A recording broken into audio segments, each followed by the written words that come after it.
পলিটেকনিকৰ অধ্যাপকক পুনৰ নিযুক্তিৰ দাবীৰে সৰুপথাৰত ছাত্ৰ মুক্তিৰ অৱস্থান ধৰ্মঘট।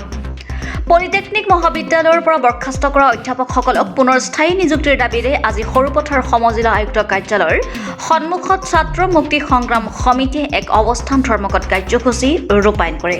তেওঁলোকে কয়, প্ৰায় ৩০টা দিন ধৰি পলিটেকনিক মহাবিদ্যালয়ৰ প্ৰতিষ্ঠাপক অধ্যাপকসকলে নিজ প্ৰাপ্য অধিকাৰৰ দাবীত ৰাজপথত প্ৰতিবাদী কাৰ্যসূচী গ্ৰহণ কৰাটো অতিশয় লজ্জাজনক বিষয়।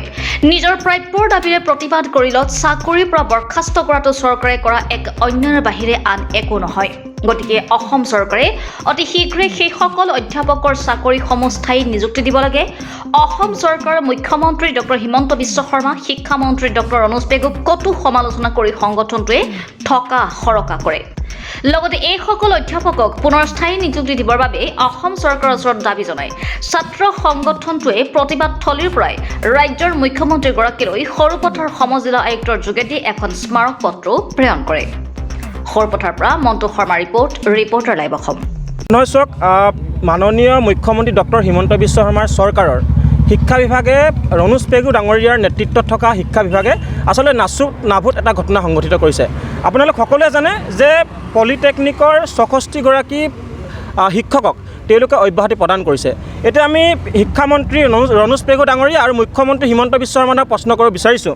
আপোনালোকে যদি চাই দেখিব যে এই SRBৰ নিয়ম অনুসৰি এখন মহাবিদ্যালয় এফিলিয়েশ্যনৰ বাবে ৯০% স্থায়ী আচলতে শিক্ষক থাকিব লাগে বা অধ্যাপক থাকিব লাগে। কিন্তু আমি দেখিছোঁ যে 11খন পলিটেকনিক কলেজত আচলতে কোনো ধৰণৰ স্থায়ী শিক্ষক নথকাকৈ, যিহেতু 90% স্থায়ী শিক্ষক থাকিব লাগে, অধ্যাপক থাকিব লাগে, এই স্থায়ী অধ্যাপক নথকাকৈ তেওঁলোকে বেআইনীভাৱে এই SRB আচলতে নিয়ম উলংঘা কৰি তেওঁলোকে বেআইনীভাৱে তেওঁলোকে শিক্ষানুষ্ঠানবোৰ চলাই আছে। এতিয়া আমি ক'ব খুজিছোঁ যে যিসকল পলিটেকনিকৰ শিক্ষক তেওঁলোকে অব্যাহতি দিলে, অব্যাহতি দিয়াৰ পিছত তেওঁলোকে কৈছে যে যিসকল ৰিটায়াৰমেণ্ট আগৰ অধ্যাপিকা আছিলে তেওঁলোকক দি তেওঁলোকে পাঠদান কৰাম বুলি কৈছে। আমি দেখিছোঁ যে বৰ্তমানে অসমৰ শিক্ষা ব্যৱস্থাৰ একদম পয়া লগা এটা অৱস্থাৰ সৃষ্টি হৈছে। আপোনালোকে চাই দেখিব যে pathetic condition of education department, এইটো কেন্দ্ৰীয় চৰকাৰ, আমি কোৱা কথা নহয়।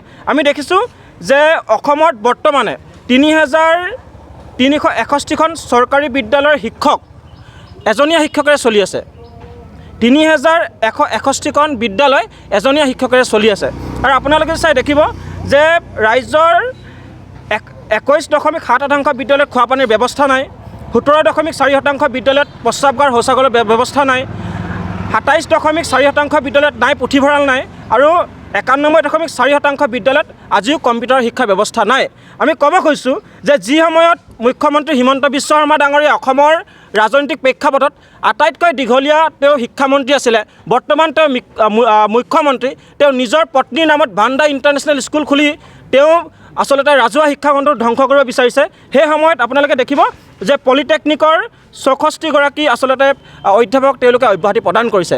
আপোনালোকে দেখিলে যে ভাৰত চৰকাৰ এটা ডিপাৰ্টমেণ্টে কি ধৰণে অসমৰ শিক্ষা ব্যৱস্থাৰ স্বৰূপ উদঙাই দিলে। গতিকে আমি খুব স্পষ্ট ভাষাৰে দাবী জনাইছোঁ যে যি পলিটেকনিকৰ শিক্ষকসকলক, অধ্যাপকসকলক যি ধৰণে অব্যাহতি দিয়া হ'ল, এয়া সম্পূৰ্ণ বেআইনী, অগণতান্ত্ৰিক। গতিকে তেওঁলোকক পুনৰ চাকৰিৰ বাবে তেওঁলোকক আচলতে যোগদানৰ কাৰণে শিক্ষামন্ত্ৰীগৰাকী বা শিক্ষা বিভাগে তেওঁলোকক পুনৰাই আনিব লাগে। আৰু আমি কৈছোঁ যে অসমৰ শিক্ষা বিভাগৰ বা শিক্ষা ব্যৱস্থাটো যি পয়া লগা অৱস্থা, ইয়াক পুনৰাই শুধৰাব লাগে। আৰু য'ত এজনীয়া শিক্ষকেৰে চলি আছে, য'ত আচলতে বৰ্তমানে আন্তঃগাঁথনি অত্যন্ত দুৰ্বল, এই বিদ্যালয়সমূহত আন্তঃগাঁথনি সবল কৰিবৰ বাবে চৰকাৰে বিশেষ পুঁজি আবণ্টন দিব লাগে। আমি পুনৰ কৈছোঁ যে পলিটেকনিকৰ ৬৬গৰাকী অধ্যাপকক পুনৰ নিযুক্তি নকৰা পৰ্যন্ত আমি সমগ্ৰ অসমজুৰি ছাত্ৰ মুক্তি সংগ্ৰাম সমিতি, কৃষক মুক্তি সংগ্ৰাম সমিতিয়ে তীব্ৰ প্ৰতিবাদী কাৰ্যসূচী আমি এনেদৰে গ্ৰহণ কৰি থাকিম। হয়, আমি স্মাৰকপত্ৰ আমি দিয়াৰ ব্যৱস্থা গ্ৰহণ কৰিছোঁ।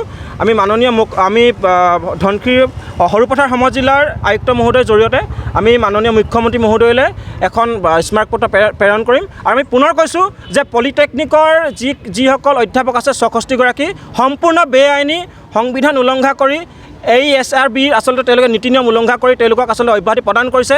আচলতে চৰকাৰে দেখিছে যে শিক্ষা অনুষ্ঠান নিৰ্মাণ কৰাৰ সলনি তেওঁলোকে ৰাজহ সংগ্ৰহৰ স্বাৰ্থত আপোনাৰ দেখিব যে গাঁৱে টাউনে আচলতে তিনিআলিয়ে তেওঁলোকে আচলতে সুৰাৰ মহল তেওঁলোকে গঢ়ি তুলিছে, ৱাইন শ্বপ খুলিবলৈ অনুমতি দিছে।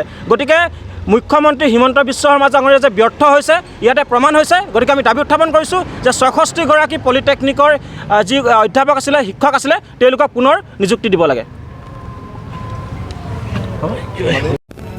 Reporter live.